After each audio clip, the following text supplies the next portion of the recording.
সুপ্রিয় দর্শক, আসসালামু আলাইকুম।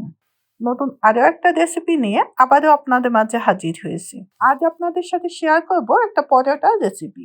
অনেকের অভিযোগ থাকে পরোটা তৈরি করার কিছু সময় পরে সেটা শক্ত হয়ে যায়। আমার আজকের রেসিপিতে দেখাবো কিভাবে পরোটার খামিরটা তৈরি করলে পরোটাটা দীর্ঘ সময় পর্যন্ত নরম থাকবে। তা আজকের পরোটাটা তৈরি করার জন্য আমি এখানে আটা নিয়ে নিচ্ছি মেজারমেন্ট কাপের 2 কাপ।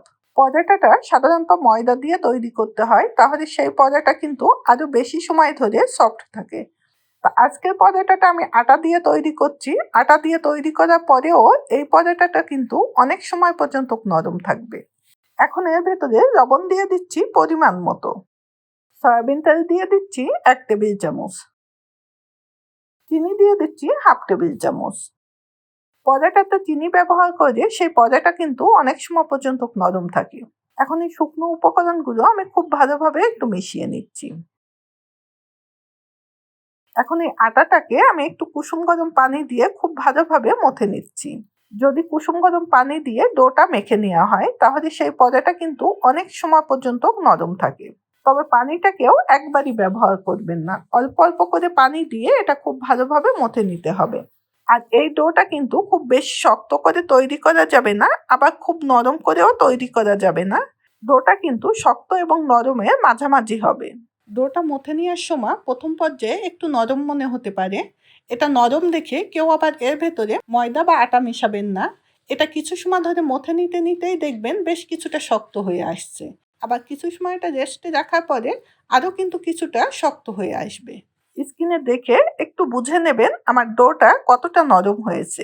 আমি 4-5 মিনিট সময় ধরে এটা খুব ভালোভাবে মথে নিয়েছি।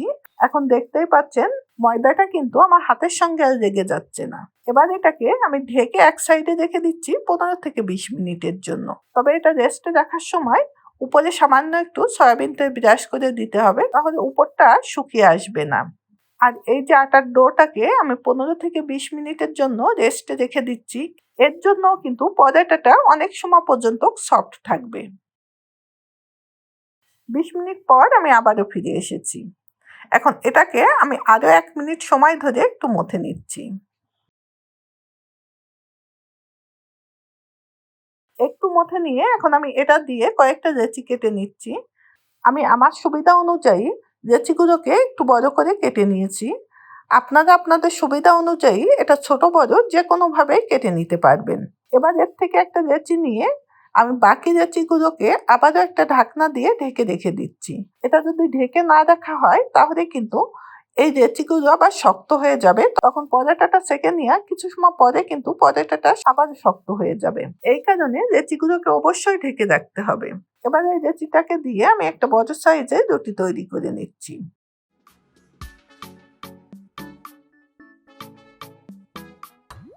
এখন একটা ব্রাশের সাহায্যে আমি সমস্ত রুটির উপরে একটু সয়াবিন তেল এভাবে ব্রাশ করে নিচ্ছি।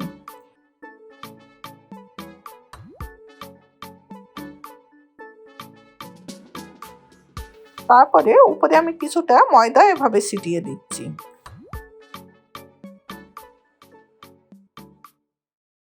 হাত দিয়ে ভালো করে ঘষে ঘষে ময়দাটা এভাবে মাখিয়ে নিয়ে এবার 2 পাশ থেকে আমি রুটিটা এভাবে ভাঁজ করে নিচ্ছি। তারপরে একটা পাশ টেনে আমি এভাবে আরো একটা ভাঁজ দিয়ে নিচ্ছি। পরে আবারও অন্য পাশটায় আমি এভাবে ভাঁজ দিয়ে নিচ্ছি। স্কিনে দেখে কাজটা একটু বুঝে নিতে হবে যে এটা কিভাবে আমি তৈরি করছি। এবারে উপর এবং নিচে আমি আরো কিছুটা সয়াবিন তেল এভাবে ব্রাশ করে দিচ্ছি।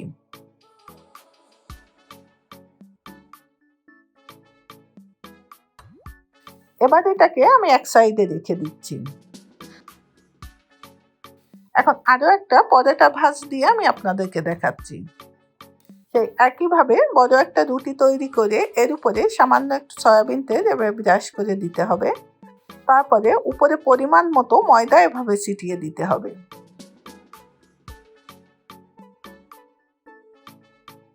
তারপর সেই একইভাবে 2টা পাশ এভাবে ভাঁজ দিয়ে নিতে হবে।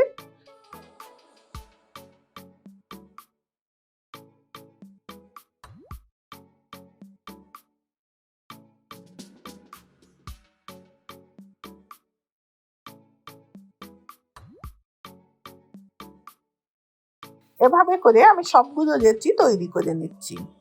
আর এটা তৈরি করে এটাও কিন্তু অবশ্যই ঢেকে রাখতে হবে, তা না হলে এই লেচির উপরটা কিন্তু আবারও শক্ত হয়ে যাবে। এখন আমি একে একে সবগুলো লেচি এভাবে তৈরি করে নিয়েছি।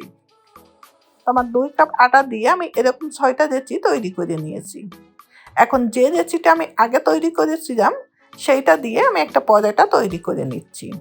এবার পরোটাটা তৈরি করার সময় আমি কিন্তু কোনো প্রকার তেল অথবা ময়দা এখানে ব্যবহার করব না। হালকাভাবে একটু চেপে পরোটাটা তৈরি করে নিতে হবে। পরোটাটা তৈরি করার সময় পরোটার চারিপাশটা একটু পাতলা করে বেলে নিতে হবে।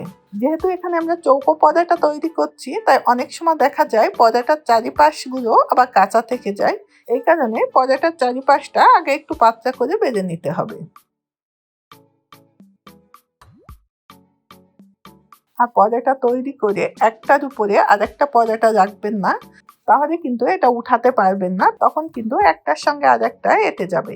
তো আমি এভাবে করে 6টা পরোটাই আগে তৈরি করে নিচ্ছি।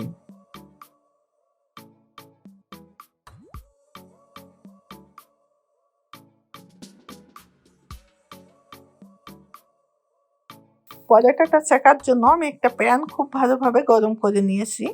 দেখতেই পাচ্ছেন প্যানের উপর দিয়ে ধোঁয়া উঠছে। প্যানটা খুব ভালো করে গরম করে নিয়ে এখন গ্যাসটাকে মিডিয়ামের থেকেও একটু কম রেখে তারপর পরোটাগুলো সেঁকে নিতে হবে।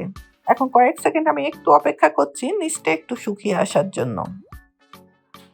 নিচটা একটু শুকিয়ে আসলে তখন পরোটাটা আমি একটু উল্টে দিচ্ছি। পরোটাটা উল্টে দিয়ে এবার উপরের পাশে আমি আবারও একটু ব্রাশের সাহায্যে কিছুটা সয়াবিন তেল এভাবে ব্রাশ করে নিচ্ছি। আমি অল্প তেলেই পরোটাটা সেঁকে নেব।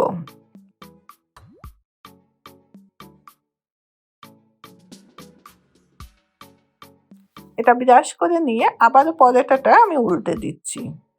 আর এভাবেই চারিপাশটা চেপে চেপে পরোটাটা সেঁকে নিতে হবে। আবারও উপরে আমি কিছুটা সয়াবিন তেল এভাবে ব্রাশ করে দিচ্ছি।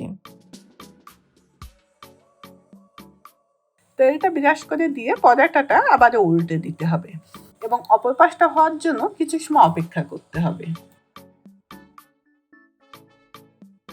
45 থেকে 50 সেকেন্ড পর পরোটাটা আমি আবারও উল্টে দিচ্ছি। আর দেখতেই পাচ্ছেন অল্প তেলে পরোটাটা ছেঁকে নেওয়ার পরেও এর কালারটা কত সুন্দর এসেছে। পরোটাটা ছেঁকা হয়ে গিয়েছে, এবার এটা আমি উঠিয়ে নিচ্ছি। আমি আরও একটা পরোটা সেঁকে আপনাদেরকে দেখাচ্ছি।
এই পরোটাটাও দেখেন কত সুন্দর ফুলে উঠেছে এবং এর কালারটাও কত সুন্দর এসেছে। এই সামান্য একটু তেল দিয়ে পরোটাটা ভাজার পরেও কিন্তু পরোটা উপরে এবং ভেতরে কোথাও কিন্তু কাঁচা নাই। তো আমি এভাবে করে সবগুলো পরোটায় ভেজে নিচ্ছি। পরোটাটা ভেজে নিয়ে আমি প্রায় ঘন্টাখানিক পরে আবারও ফিরে এসেছি। ঘন্টাখানিক পরেও দেখেন পরোটাটা কত সুন্দর নরম আছে যে আমি হাত দিয়ে সম্পূর্ণ হাতের মাঝে গুছিয়ে আনতে পারছি। আর পরোটাটা ছিঁড়েও আমি এর ভেতরটা আপনাদেরকে দেখাচ্ছি এর ভেতরে কোথাও কাঁচা আছে কিনা।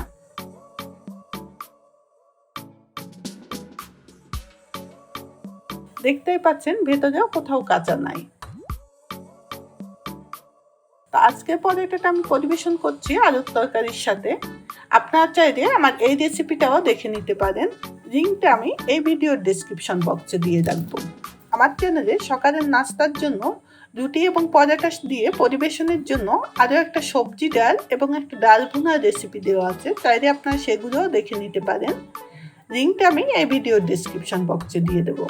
রেসিপিটি পছন্দ হলে ভিডিওতে একটা লাইক দিয়ে আমাদের সাথেই থাকবেন এবং রেসিপি সম্পর্কিত কোনো প্রশ্ন থাকলে সেটাও কমেন্ট বক্সে জানাতে পারেন। আমি চেষ্টা করবো আপনাদের প্রশ্নের উত্তর দেওয়ার। ধন্যবাদ এত সময় আমাদের সঙ্গে থাকার জন্য। আবারও দেখা হবে নতুন কোনো রেসিপির সঙ্গে।